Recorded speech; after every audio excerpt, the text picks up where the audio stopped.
when Gareth delivered his speech to everybody, it was the first time I'd got a real insight into what the players might see in him as well.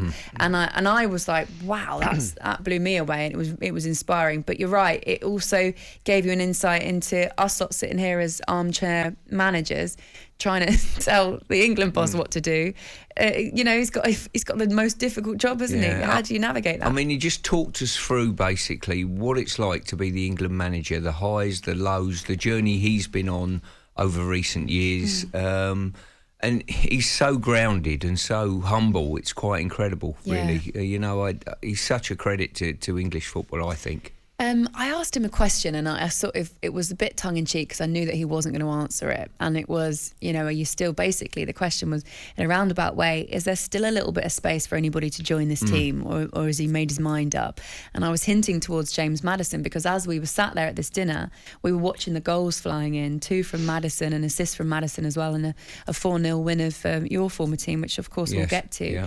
And he answered it in a way that he's a great speaker anyway, but he gave us a little bit of insight, didn't he, Stuart, into what helps him make those decisions? Yeah, I mean, what he suggested was when players come to him, the ideal pathway is they've played Premier League football, they've played Champions League football, and then they arrive on the international scene quite rounded, playing at a potential stepping stones along the way. But as he rightly pointed out, the journey isn't always that clear. That's the ideal path, potentially. So they've got a lot of experience, maybe played in the younger England teams and won medals at that age group as well and gone straight on. But I think people were alluding to, obviously, James Maddison and individuals that are doing quite well who might just be on the outside of it. And the one thing I think Gareth's been pretty consistent with over time, I think anybody that's done reasonably well in his eyes have had the opportunity to either get in the squad or get in the team, personally.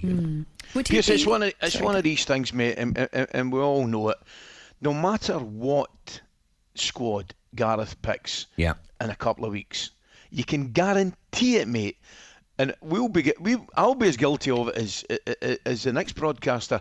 We'll be talking about the players he's not taking. That's Gareth knows that. He's a very, very intelligent man, and there will be disappointed players. That is for sure. Yeah, Ali, I always check myself whenever a squad's put out there or whatever, on any international manager when he picks a team, and know that you've got to say to yourself, the manager knows these players a lot better than any of us do. So he understands what they're like around the training camp, what they're like, how they fit in, what he's seen in training as well. So when he picks a team, he's had them in training and watching them in training. Sometimes you get new players come into the squad, and in training they don't look as though they're up to the standard of, if you like, when they join the international setup. And all of those things come in. We don't see that on the outside of it. We say, we'll put him in because it's a good story. Because, let's go back to the last one. Ivan Toney come into the squad, and all of us had a lovely story about Toney and his debut and all of that sort of thing. And I can feel a frustration with the journalistic corps that he's not played because they've already got their stories written. Yeah. So, I mean, we were part of that as well. But with the James Maddison thing, he did an interview last night, and he was saying, I've got to force my way in, and I understand that. And in terms of where he's playing this season, I don't really suppose there's much more he can do at the moment, because he's playing brilliantly. Do you think if you were England manager, would you have James in the squad? Depending on, you've got to take a lot of things into balance on that. You've got 26 men, I think he's got to pick. Yeah.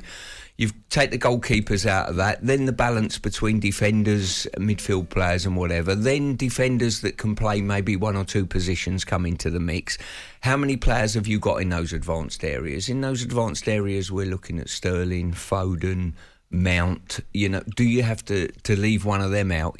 Kane's going to be one of those strikers and whatever.